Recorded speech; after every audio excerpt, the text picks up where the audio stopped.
அக்னி கண்ணனின் மிட்டாய் குயில். அத்தியாயம் 23. வெங்கடா, டாக்டர் என்னப்பா சொன்னா? அப்பாக்கு உடம்பு நன்னா இருக்கா? வேற எதுவும் பிரச்சனை இல்லையே? மகளை காணாத கவலையும் கணவரின் உடல்நிலை குன்றிய கவலையும் ஒரு சேர அன்னம் தண்ணீர் ஆகாரம் செல்லாது மனம் உடைந்து போனாரு பரிமளம். பயப்படுற அளவுக்கு பிரச்சனை இல்லம்மா, ஆனா சின்னதா ஒரு ஆபரேஷன் பண்ணணும்னு டாக்டர் சொல்லிட்டா. தந்தையின் உயிருக்கு உத்தரவாதம் இல்லை, ஆனாலும் அறுவை சிகிச்சை மூலம் சற்று காலம் உயிர் வாழலாம் என்று மருத்துவர் சொன்னதன் தீவிரத்தை மறைத்து முடிந்த மட்டும் இயல்பாக கூறிவிட்டான். ஐயோ பெருமாளே, அவருக்கு ஆபரேஷனா? சின்னதா காயம் பட்டா கூட அவர் தாங்க மாட்டாரே. அவர் உடம்புலைய கத்தி வைக்கணும். தளர்ந்து போய் சுவற்றில் சாய்ந்து நின்று அழுத அன்னையை சமாதானம் கூறி எப்படியோ டீயை அருந்த வைத்தான் வெங்கட்.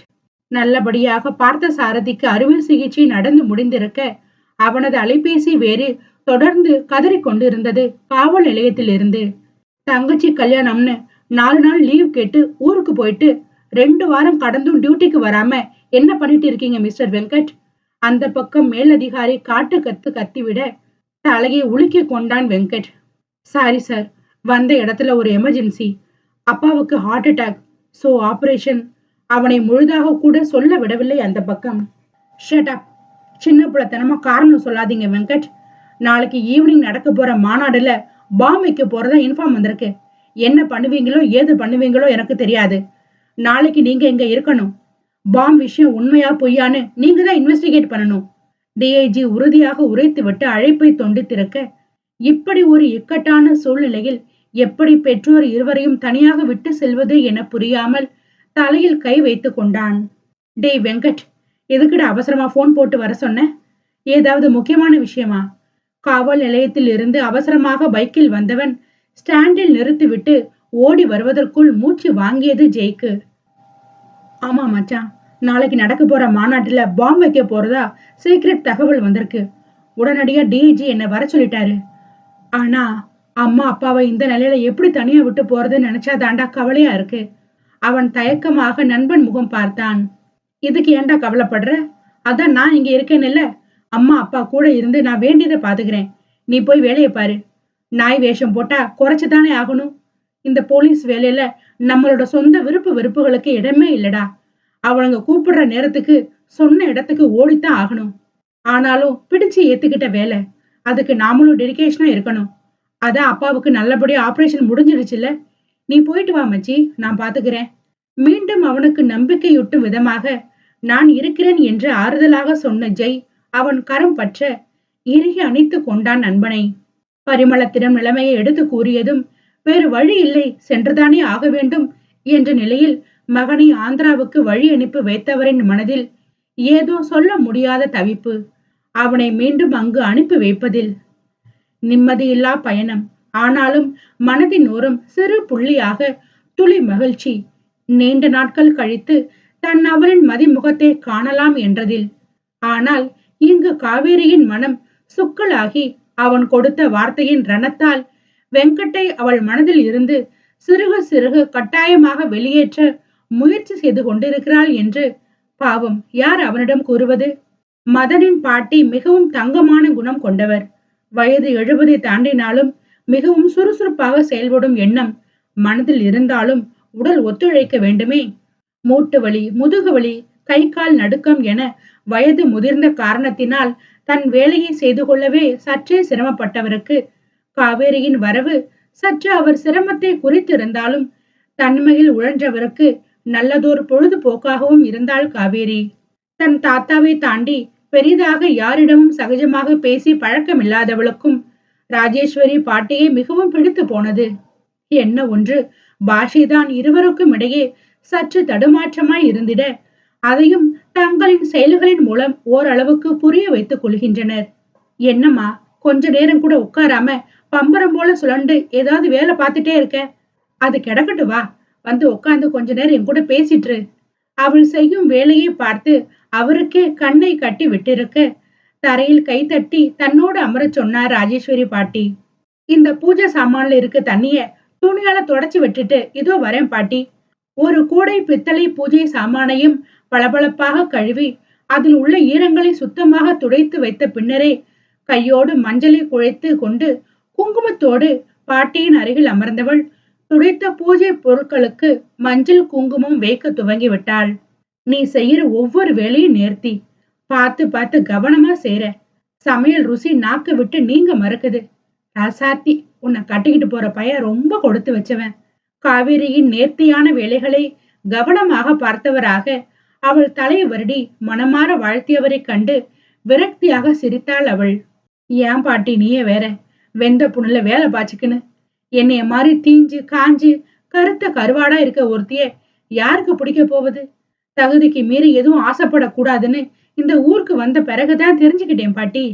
ஏதோ நானும் இந்த பூமியில பிறந்தேன் வளர்ந்தேன், அம்புடுதான் என் வாழ்க்கை. அத தாண்டி என் மனசுல வேற எந்த எண்ணமும் இல்ல. இந்த உடம்புல உசுறு இருக்க வரைக்கும் கிடைக்கிற இடத்துல 10 பாத்திரம் கழுவி இந்த வயிற்ற நிரப்பிக்க வேண்டியதுதான். பேசிக்கொண்டே பூஜை பொருளுக்கு பொட்டும் வைத்து முடித்து விட்டாள். ஏன் கண்ணு, உனக்கு என்ன வயசாகி போயிச்சு? என்னவோ வாழ்க்கைய முழுசா வாழ்ந்து வெறுத்தவ மாதிரி விட்டேத்தியா பேசுற? இனிதான் உன் வாழ்க்கையே தொடங்க போகுது, அதுக்குள்ள ஏன் இந்த அலுப்பு? நொடித்து கொண்டு அவள் கன்னத்தில் செல்லமாக குட்மட்டியால் குத்த பாட்டிக்காக வெளியே சிரித்து வைத்தாள். வேறு எதுவும் பேச விரும்பாதவளாய். ஸ்டேஷன் வந்து வெங்கட்டிற்கு தலைக்கு மேல் வேலை குவிந்து கிடந்தது.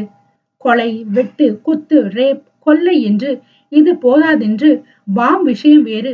கொஞ்சமும் தரையில் கால் வைக்க கூட நேரம் இல்லாது வியர்த்து விறுவிறுக்க அலைந்து கொண்டிருப்பவனுக்கு உடலும் மனமும் சற்றே ஓய்வை தேடி அலைந்தன. சார், பாம் மேட்டர் உண்மைதான். சாயங்காலம் சிஎம் பேச போற மேடைக்கு மேல உள்ள சீலிங்ல பாம் வச்சு இருக்காங்களாம்.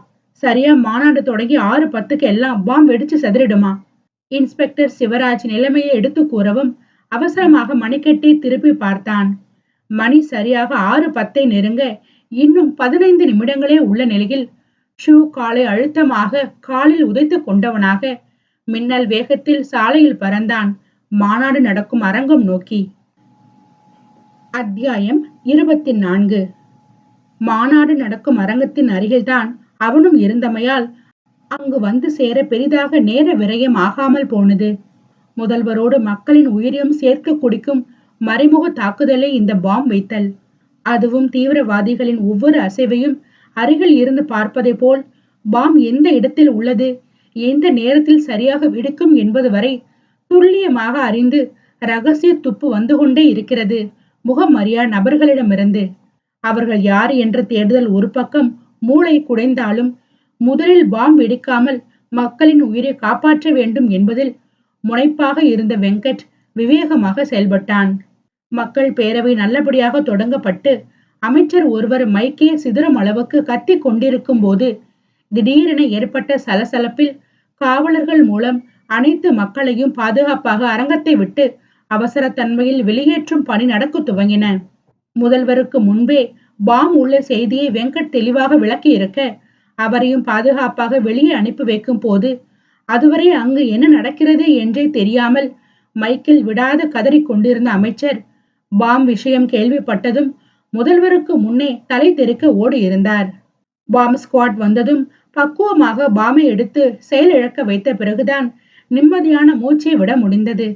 அனைத்து வேலையும் முடித்துவிட்டு டிஐஜி இடமும் அதட்டலான பாராட்டை பெற்றுக்கொண்டு வீட்டிற்கு புறப்பட இரவு 11 தாண்டி இருந்தது. அதுவரை இல்லாத வீட்டு நினைவுகள் மொத்தமும் ஒரு சேர அவனை வாட்ட பரிமளத்திற்கு போனில் அழைத்து பேசியவன் மனம் முழுக்க உடையவளின் மடியில் தஞ்சம் புகை ஏங்கி தவித்து கழித்து போனான் வெங்கட். ஸ்டேஷனில் இருந்து 2 தெரு தள்ளிதானே இருக்கிறாள் அவனது கட்டச்சி. ஒரு எட்டு சென்று பார்த்துவிட்டு வருவோமா? மனம் ஆர்ப்பரித்தாலும் இந்த நேரத்துல ஒரு வயசு பொண்ணை போய் பார்க்கறது சரியா? கேள்வி எழுப்பியது வெட்டி மனம். எல்லாம் சரிதான், அவ மட்டும் அர்த்த ராத்திரியில என்ன பார்க்க வந்திருக்கால, அதுவும் குடிசையில தங்கி இருந்த போது கொஞ்சம் நஞ்சமா ஆட்டம் போட்டா அதுக்கும் இதுக்கும் சரியா போகும். நான் போய் பார்க்கத்தான் போறேன் அந்த கட்டச்சிய. உறுதி எடுத்து கொண்டவன் பைக்கை காவேரி தங்கி இருக்கும் அந்த சிறிய வீட்டின் முன்பு மெதுவாக நிறுத்தினான். மின் கம்பத்தில் எரிந்த தெரு விளக்கை தவிர வீட்டின் விளக்கு எல்லாம் அணைக்கப்பட்டு இரவு பூச்சியின் சத்தங்கள் ரீங்காரமிட்டன. அன்றென பார்த்து நிலவு மகளின் வெளிச்சம் கூட இல்லை. அது கூட அவன் மீது கோபம் கொண்டு வானோடு வானாக இருளில் மூழ்கி விட்டிருக்க பெருமூச்சை விட்டு வீட்டை நோட்டம் விட்டான் வெங்கட். வீட்டின் வாயிற் கதவை தவிர மற்ற 3 பக்கங்களும் மற்ற வீட்டின் சுவர்கள் அரணாய் பாதுகாக்க சிறு ஜன்னல் கூட இல்லாமல் இருப்பதை பார்த்தவன் வேறு வழியின்றி பாக்கெட்டில் எப்போதோ வைத்து சிறு கம்பியை துளாவி எடுத்து சந்தும் பொந்துமாக இருந்த அந்த பழைய கதவின் சாவி சந்தில் நுழைத்து போலீஸ் திருடனானான். சத்தம் வராமல் லாக்கை கம்பியால் மேல் தூக்கி கதவை திறந்தவன் ஒற்றை கூடத்தில் 2ஆக தடுக்கப்பட்டிருந்த மற்றொரு அறையில் பாட்டி கட்டிலின் மீது முதுகு காட்டி படுத்து நன்கு குரட்டை விட்டு உறங்கிக் கொண்டிருக்க, கட்டிலின் கீழே தலைக்கு கை கொடுத்து ஒருக்களித்து படுத்து சீரான மூச்சோடு உறங்கிய காவேரியை கண்கள் சிலிர்க்க பார்த்தான். நம்ம ஆத்துல அவ்வளோ பெரிய பஞ்சு மெத்த உனக்காக காத்துன்னு இருக்கும் போது இங்க இப்படி வெறுந்தரையில ஒரு தலகாணி கூட தலைக்கு வைக்காம தூங்குறாளே என் கட்டச்சி.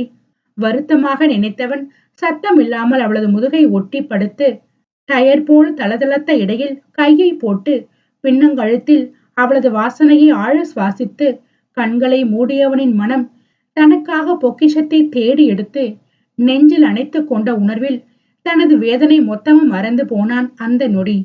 காவேரி என்ற உதட்டசைவில் காற்றில் கத்தி அவள் பெயரை அழைத்தவன் சந்தன மனம் வீசும் அவள் பின் கழுத்தில் முகம் புதைத்து பெண் இடையை தன் வயிற்றோடு இறுக்கிக் கொண்டவனாய் கண்மூடி அவளின் அருகாமையில் தன் மனதை இலகுவாக்க முயன்றவன் அவளின் மனதில் உள்ள ரணங்களை அறிய தவறி போனான். இங்கு ருத்ரங்கன் வீட்டிலோ இந்தா சாப்பாடு, சீக்கிரம் சாப்பிடு. மதன் கொடுத்து சென்ற உணவினை அவளிடம் நீட்ட வாங்காமல் முறைப்பாக முகத்தை திருப்பியவளின் மோவாயை பற்றி தன்னை பார்க்க வைத்தான் ருத்ரங்கன். இந்த முகத்தை திருப்புற சீனெல்லாம் இக்கட வேண்டாம். நான் என்ன சொல்றேனோ நல்ல பொண்ணா அதை தட்டாம செஞ்சு பழகணும் குயிலு. இடைவிடாமல் கவ்வி கடித்து ரத்தம் கசிய வீங்க வைத்தும் இன்னும் மினுமினுப்பு குறையாமல் ஜீரா போல் மின்னிய உதட்டை பெருவிரல் கொண்டு கிரக்கமாக சொல்லி அழுத்தி தடவ சி என்று கரத்தை தட்டி விட்டதும் தலைக்கு மேல் துளிர்த்த கோபத்தை கண்மூடி நிலைப்படுத்திக் கொள்ள முயன்றான். எப்படி உங்களால என்கிட்ட இவ்வளவு கீழ்த்தரமா நடந்துக்க முடியுது? இன்னும் எத்தனை நாளைக்கு நான் இந்த சித்திரவதையை அனுபவிக்கணும்? எனக்கு உங்களை கண்டாலே பிடிக்கல. நீங்க அனுமதி இல்லாம நடந்துக்கிற விதத்துக்கு பேர் என்னன்னு தெரியுமா? விதண்டாவாதமா என்ன நீங்க உங்க கட்டுப்பாட்டுக்குள்ள என்னைக்குமே வரவழைக்க முடியாது. என் மனசு முழுக்க கிருஷ்ணா தான் இருக்கா. அவளதான் நான் என் கணவரா நினைச்சு இத்தனை நாளும் கல்யாண கனவுல ஆசையா இருந்தேன். ஆனா எல்லாத்தையும் இப்படி நாசமாக்கிட்டேலே. இதுக்கு மேல என்னால முடியாது. இன்னைக்கு அப்பா அம்மா அண்ணா எல்லாரையும் பார்க்கணும். அவ எல்லாரும் என்ன காணாம ரொம்ப கவலையில இருப்பா. கண்ணீரோடு கத்திக்கொண்டு இருப்பவளை அலட்சியமாக பார்த்தவன் உணவு தட்டை மேஜையில் வைத்துவிட்டு கட்டிலின் விளிம்பில் அமர்ந்து முகத்தை மூடி அழுத குழலியின் தோலை பற்றி தூக்கி நிறுத்திய வேகத்தில் பயத்தில் பலமாக மூச்சு வாங்கியது பேதைக்கு. என சுண்டு இழுத்து கரங்கடிக்கிற இந்த உதட்டுல ஒரு முத்தம். சும்மா கொண்டு ஊசி வளைவு போல இருக்க இந்த வழவழ இடுப்பு முத்தம். ஆளையே முழுசா விழுங்கி சுகமா சாகடிக்கிற இந்த தொப்புள் குழியில தொப்புள் முத்தம். இது மட்டும்தான் பண்ணிட்டு இருக்கேன். இன்னும் நீ சொன்ன கீழ்த்தரமான வேலையை உங்ககிட்ட தொடங்கவே இல்லையே. நான் செய்யாத விஷயத்த செஞ்சதா சொன்னா உனக்கு என்ன தண்டனை கொடுக்கலாம்? பேசாம அந்த தப்ப செஞ்சு நீ சொன்னதை உண்மையாக்கிடலாமா குயிலு? யாரிடமும் காட்டாத நிதானமான அமைதி முகத்தை அவளிடம் காட்டி இடை சிவக்க கசக்கி தன் நெஞ்சோடு அவள் நெஞ்சை மோதி நிறுத்தியவனை கலவரத்தோடு பார்த்தாள் மாது. இல்ல இல்ல என்ன விட்டுடுங்கோ. தெரியாம சொல்லிட்டேன். பசிக்கிறது, வாங்க சாப்பிடலாம். இந்த அமைதியிலும் ஒரு சீற்றம் உள்ளடங்கி இருப்பதை அறியாமல் சீண்டி விட்டு தப்பிக்க நினைத்தவளை அத்தனை எளிதில் விட்டு விடுவானா ருத்ரன்? அவனது லேசாக தளர்ந்த கரத்தில் இருந்து தடையின்றி எளிதில் விடுபட்டு 2 அடி எடுத்து வைத்தவளின் மேல் சட்டையின் பின்பக்கம் முற்றிலுமாக கிழியும் சத்தத்தில் மூர்ச்சையாகி உறைந்து நின்றவளின் விழிகள் 2ம் அதிர்ச்சியின் உச்சத்தில் அகல விரிந்தன. சில்லென்ற கூதக்காற்று ஜன்னல் வழியை எட்டி பார்த்து செல்லும் அந்த குளுமையின் தீவிரம் ஆடை கிழிந்த அந்த பளபளப்பான கிரானைட் முதுகில் உரசி செல்லும் உணர்வே அப்பட்டமாக காட்டியது. அவளின் பால்வண்ண முதுகினில் உறவாடிய ஆடை எப்போதோ கந்தலாகி போன சங்கதியை. மெல்லிய நெஞ்சு கூடுகள் ஏறி இறங்கி சித்தம் கலங்கி போனவளின் மனம் நிலையில்லாமல் துடிக்க மானம் காக்க முடியாத அபல நிலையில் கண்ணீருடன் நின்றவளின் பளிங்கு முதுகில் அவனது எச்சில் முத்தத்தின் கொழுமையும் அனல் தகிக்கும் மூச்சு காற்றும் ஒன்றிணைந்து கலவையான ஒரு கலவி பாடத்திற்கு அஸ்திவாரம் அடை கட்டுவதை உணர்ந்தவளின் நெஞ்சினில் அப்பட்டமான பயப்பந்து உருண்டது. இன்னும் கொஞ்சம் அவளின் இதயத்தை வெடித்து சிதறடிக்க வைப்பது போல பெண் அவளின் வனப்பான செழுமையின் அழகினை மறைத்து பாதுகாத்த மார்பு கச்சையின் கொக்கையை பற்களால் கடித்து இழுத்திட, இரண்டு பக்கமும் தொங்கு பாலமாய் ஊஞ்சல் ஆடிய உள்ளாடையின் இடையில் கண்ணாடி போல் அவன் கண்கள் போதையில் கூச செய்தது அவளது வெண்ணிற முதுகு. அத்தியாயம் 25. தான் நிற்கும் கோலம் என்னதென உணர்ந்து அதிர்ந்த நொடி மின்னல் வேகத்தில் செயல்பட்டு மெத்தை விரிப்பில் தன்னை புகுத்திக் கொண்டவளாய் காமபோதை ஏறிய பழுப்பும் சிவப்பும் கலந்த விழிகளால் தன்னை கொன்று தின்னும் பார்வையோடு தன் எதிரில் பெரிய தோற்றத்துடன் நின்ற ருத்ரனை இதயம் நடுங்க கண்ணீருடன் பார்த்தாள் குழலி. கிட்ட வா குயிலு, நீ சொன்னதை உண்மையாக்கணும். விடா கண்டனாய் அவளை நெருங்கி வர, இல்ல வேண்டாம் விட்டுடுங்கோ, ஏதோ ஒரு வேகத்துல தெரியாம சொல்லிட்டேன். நடு தொண்டையில் விண் விண்ணென்று பெரிதாக வலி எடுக்க பேச முடியாமல் திணறியவளிடம் கோணல் சிரிப்போடு நெருங்கினான். இல்ல குயிலு, நீ சொன்னதுக்கு பிறகுதான் இந்த மரமண்டைக்கே புரிஞ்சுது கல்யாணமான புது பொண்டாட்டியை ஏங்க விடுறது எவ்வளவு பெரிய தப்புன்னு. தாலி கட்டின அன்னைக்கே முதல் ராத்திரி கொண்டாடி இருக்கணும். நான் தான் நாள் கடத்தி தப்பு பண்ணிட்டேன். மீசையில் ஒளிந்து கிடந்த பட்டை உதட்டை அப்பாவி போல பிதுக்கியவனை பீதியோடு கண்டாள் குயில். ஏற்கனவே நிறைய கொலைகளை செஞ்சு தலைக்கு மேல பாவத்தை சுமந்துட்டு இருக்கேள். இப்ப என்ன கலங்கடிச்சு பெண் பாவத்தையும் கூட சேர்த்துக்காதீள் பிளீஸ் என்று கைகள் நடுங்க ஒன்று கூப்பி கெஞ்சியவளை கண்டு சத்தம் போட்டு சிரித்தான் ருத்ரன்.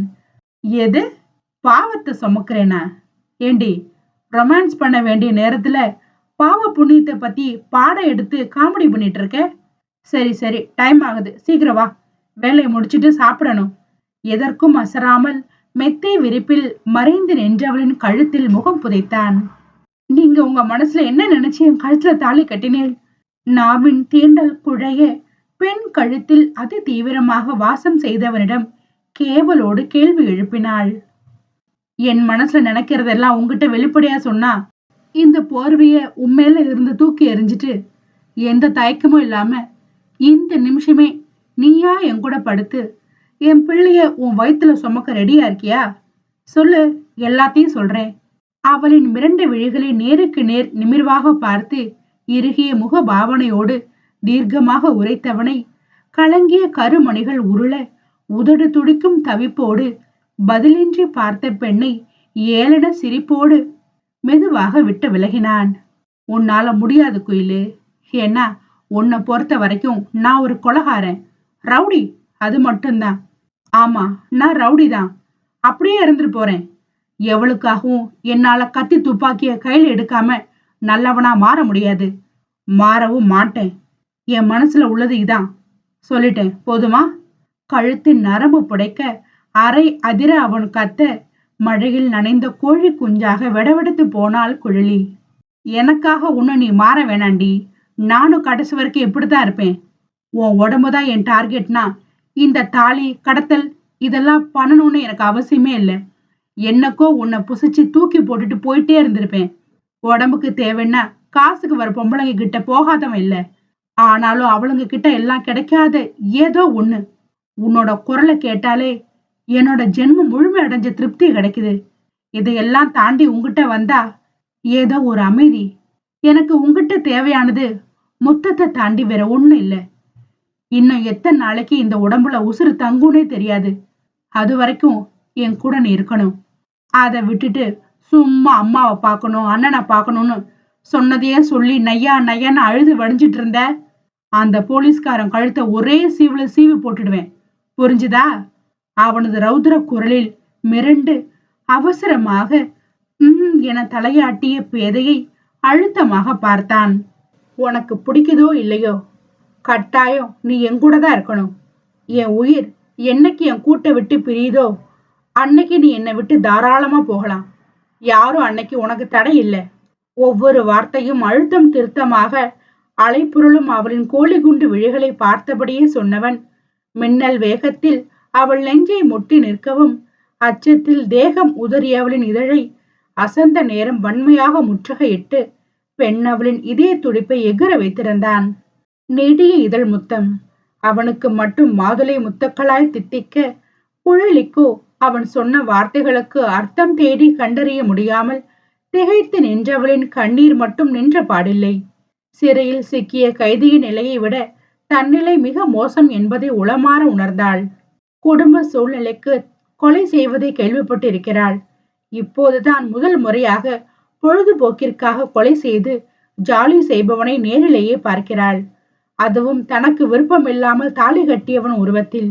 குயிலின் சீனி மிட்டாய் உதட்டில் முத்தமிட்டபடியே அவள் அறியாது விலகி திரையில் விழுந்திருந்த மெத்தை உரையை காலால் எட்டி எறிந்தவன் முதுகின் பின்னே கழண்டு தொங்கிக் கொண்டிருந்த மெரூன் நிற மார்பு கச்சையின் கொக்கியினை பூ போல பூட்டி விட்டவனாக அவளின் முன்பக்கத்தில் எஞ்சி இருந்த மீதி சட்டையை பெண்ணை அதிர வைத்து பிடுங்கி வீசி ஆங்கரில் தொங்கிக் கொண்டிருந்த அவனது மேல் சட்டையை எடுத்து அவள் தோளோடு போர்த்தி முத்தத்தை முடித்து கொண்ட ருத்ரன் விலகிச் சென்று உணவு உண்பதில் கவனமாகிவிட்டான். அவன் தந்த முத்தத்திலே அதிர்ந்து போனவள் தற்போது அவன் செய்துவிட்டு போன காரியத்தில் திக் பிரமை பிடித்ததைப் போல நின்றிருந்தாள். ஜன்னலின் வழியே வீசிய அதீத குழுங்காற்றில் தோளில் போர்த்திய சட்டை நழுவி செல்வதை உணர்ந்து சட்டென இழுத்து இறுக்கி பிடித்து கொண்டவளாய் அவசரமாய் சட்டை பொத்தான்களை பூட்டிவிட்டு நிமிர்ந்து பார்க்க நக்கல் சிரிப்போடு அவளைத்தான் உன்னிப்பாக பார்த்து கொண்டிருந்தான் ருத்ரன். இப்போதைக்கு முத்தம் மட்டும் போதுன்னு சொல்லி இருக்கேன்தான். அதுக்காக எப்பவும் அதே எண்ணத்தோட இருப்பேன்னு நினைக்காத. உன்னோட ஒவ்வொரு அசைவும் என்ன போதை ஏத்துது. ரொம்பவே கஷ்டப்பட்டு அடக்கிட்டு இருக்கேன். என்னைக்கு கண்ட்ரோல் இல்லாம எல்லாம் இருதோ அன்னைக்கு நீ எனக்கு தீனி என்று நக்கலாக சொல்லிட அவன் மீது பயம் ஒரு பக்கம் இருந்தாலும் அதை ஒதுக்கி தள்ளிவிட்டு முறைத்து பார்த்தாள் குழலி. மசமசன்னு முறைச்சு நிக்காம வந்து உட்காந்து சாப்பிட்டு உடம்ப இந்த ரவுடி பாபாக்கு ஏத்த மாதிரி தேத்து. மேல மட்டும் வக்கனே வளர்த்து வச்சிருக்க. வேற எங்கேயும் உன்னத்தையும் காணல. கைக்கு கிரிப்பே கிடைக்க மாட்டேங்குது. சட்டைக்கு மேலே துருத்தி நின்ற இரட்டை அள்ளியில் கண் பதித்து ஒரு மார்க்கமாக சொல்லிவிட தேகம் கூசிய நிலையில் வேண்டா வெறுப்பாக உணவை உண்ணப்போக அதையாவது நிம்மதியாக உண்ண விட்டானா கேடி. தளிர் விரல்களில் உணவை அள்ளி அவளின் முத்து வாயில் வைத்ததுதான் தாமதம். அவள் திமிர திமிர இதழ் வழியே உணவு பரிமாற்றத்தை செய்ய தொடங்கிவிட்டான். இத்தனை நாளும் கிட்டாத நிம்மதி தன்னவரின் அருகாமையில் கண்மூடி லயித்து கிடந்த வெங்கட் உணர்ச்சி வசத்தில் மங்கையின் வயிற்றில் அழுத்தம் கொடுத்து இழுத்து அவனது அடி வயிற்றில் பதுக்கிக் கொண்டதும் ஏதோ வித்தியாசமான உணர்வில் உறக்கத்தில் இருந்து திடுக்கிட்டு கண் விழித்த காவேரி அவள் வயிற்றில் பாம்பு போல சுற்றி இருந்த ஆண் கரத்தை கண்டு பயத்தில் கத்தி அலற போனவளின் வாயை சட்டென சுதாரித்து பொத்தி இருந்தான் வெங்கட். பயப்படாதடி கட்டச்சி, நான் தான் வெங்கட். சூடான எச்சில் படிந்த மூச்சு காற்று அவள் பின்னங்கழுத்தில் மோத ரகசிய குரலில் கிசுகிசுத்தவனை அதிர்ச்சி குறையாமல் கண்களை உருட்டி மெதுவாக திரும்பி பார்த்தாள் காவேரி. நீயலா? இங்க எப்படி? ஒற்றை படுக்கையில் உறங்கிக் கொண்டிருந்த பாட்டியை தலை தூக்கி பார்த்து தானும் வார்த்தை வராமல் கிசுகிசுப்பாக கேட்டாள். உன்னை பார்க்கதான் வந்தேன்டி. Over stress. தனியா இருக்க மூச்சு முட்டது. என் மனக்குமரலை எல்லாம் யார்கிட்டயாவது கொட்டணும் போல இருந்துச்சு. அதான் உன்னை தேடி வந்துட்டேன். பிளீஸ் கொஞ்ச நேரம் மட்டும் இப்படியே உன்னை கட்டிட்டு படுக்க விடு காவேரி. எப்போதும் அவளிடம் மட்டும் திமிராக வெளிப்படும் பேச்சில் இன்று கெஞ்சலும் கவலையுமாக அவள் அருகாமைக்கு ஏங்கி பாவமாக மன்றாடியவனின் முகத்தை அந்த சிறிய மின் விளக்கு வெளிச்சத்தில் கண்டு பெண் உள்ளம் கனிந்ததென்னவோ உண்மை.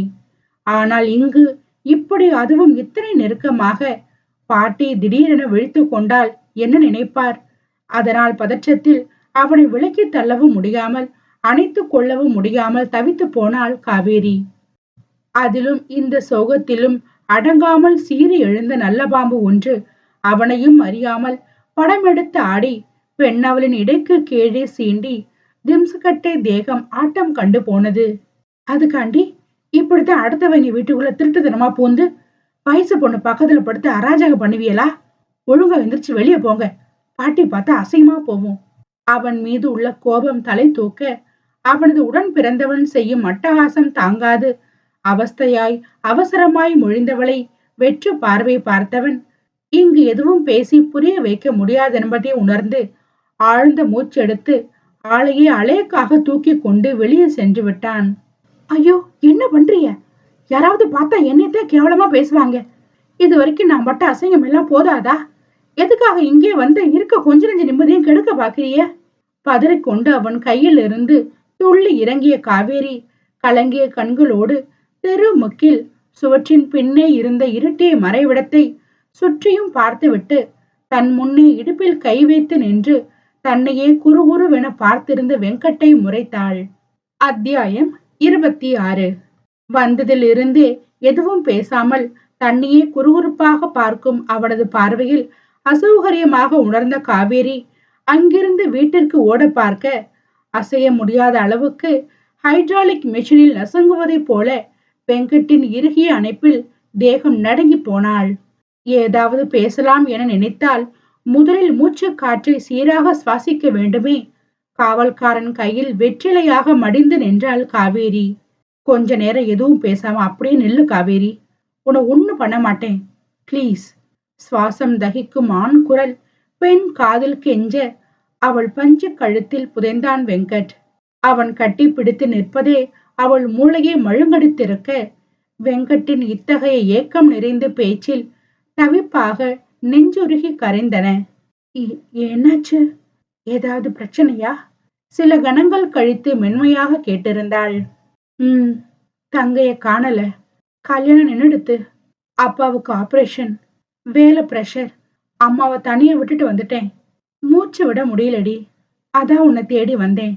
அவள் கழுத்து வளைவில் இருந்து முகத்தை விளக்காது நடந்தவற்றை சுருக்கமாக சொல்லிட அவன் வீட்டில் நடந்த அசம்பாவிதங்களை எண்ணி வருத்தம் கொண்டாலும் அப்போது கூட தன்னை பற்றியும் தன் உணர்வுகளை பற்றியும் அவன் யோசிக்கவே இல்லையே என்ற விரக்தி தான் இதயத்தில் பரவியது.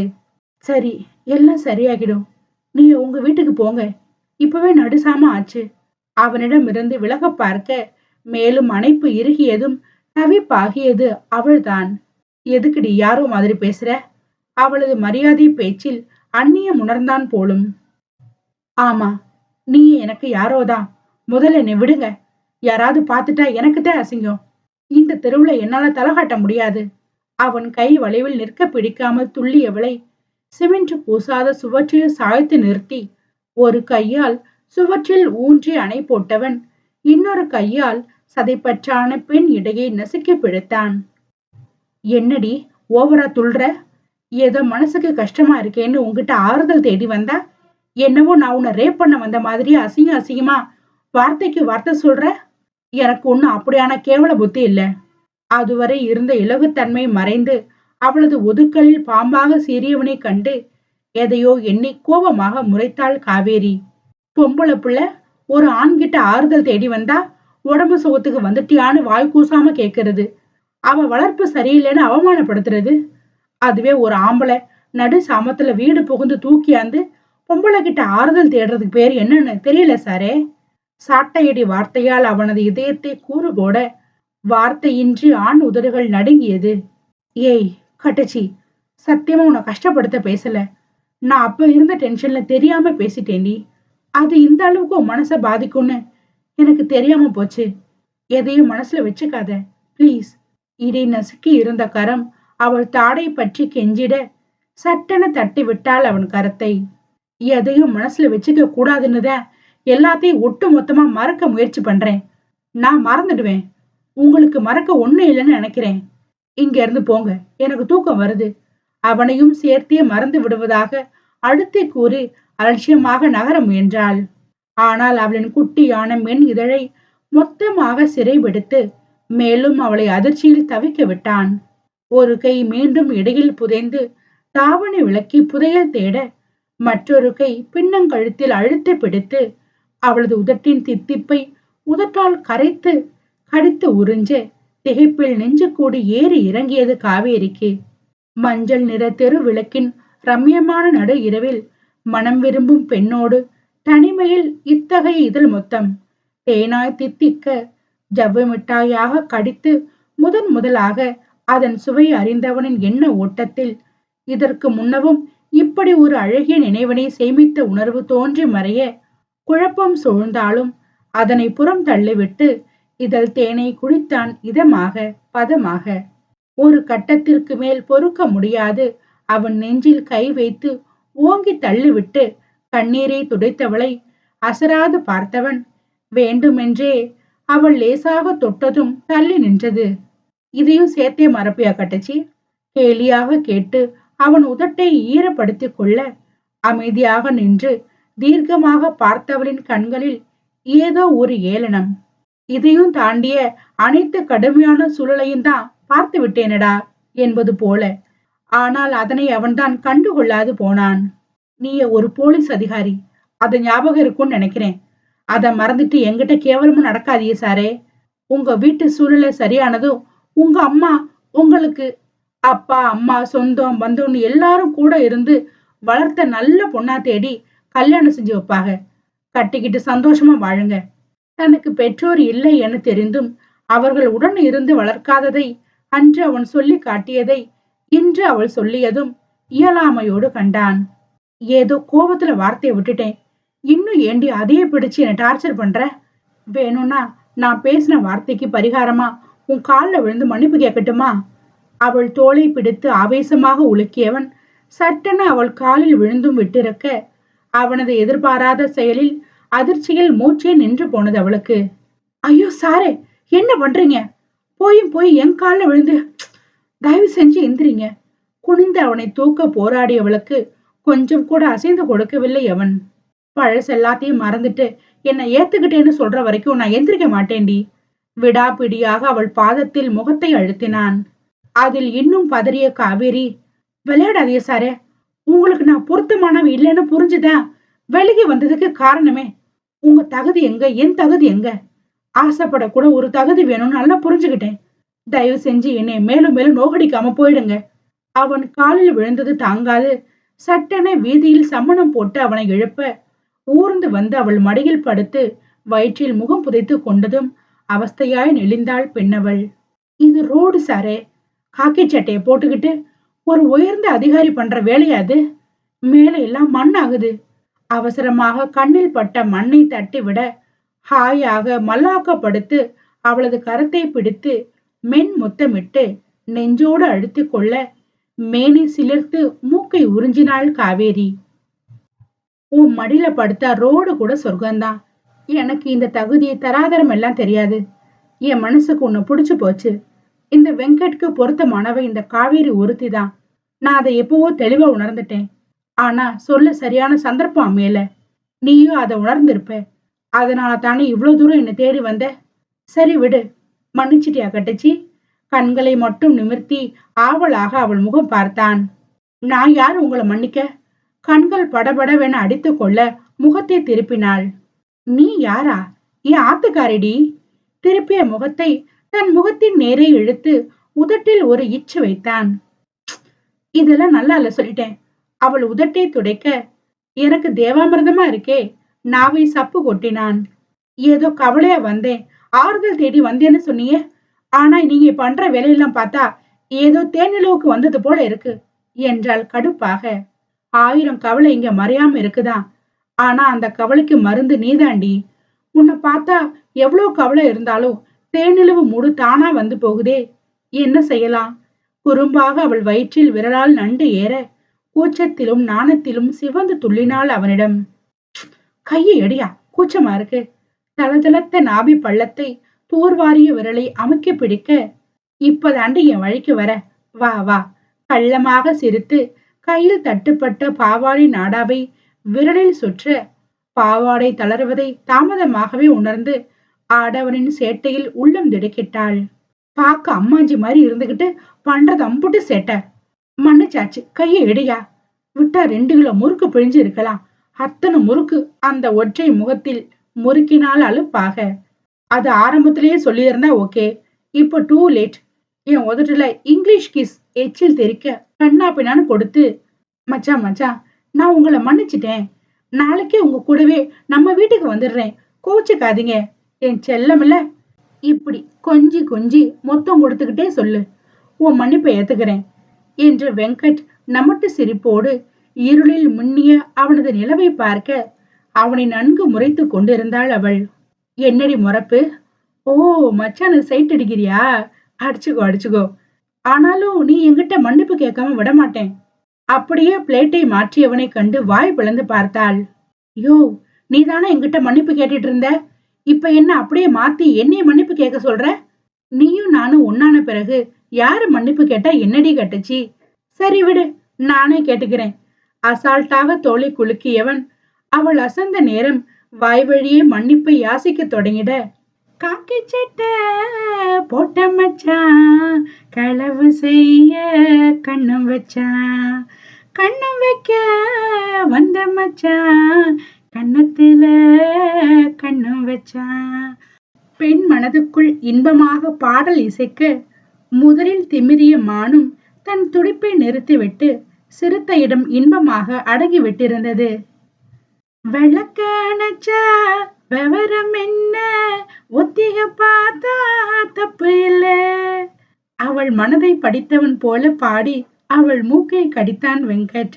ஒத்திகை இங்கே உண்மையா போனா கல்யாணம் நடக்கும் நமக்குள்ள. நாணம் கொண்டு அவள் தரையில் சாய, ஏ இன்னும் நம்பவில்லையா, கண்ணோ தர எண்ணமில்லையா. அவள் மேலேறி கண்ணம் முரசினான். தாலி இன்னும் செய்யவில்லையா, செய்தி சொல்ல தேதி சொல்லையா. பாடிக்கொண்டே அவனை மண்ணில் சரித்து தள்ளி எழுந்து கழுக்கென்று சிரிப்போடு வீட்டை நோக்கி ஓடியவளை தானும் எழுந்து நின்று மண்ணை தட்டி விட்டு சிரித்தவன், காலையில பாத்துக்கிறேண்டி நினைத்தபடியே அவன் வீட்டை நோக்கி பறந்தான்.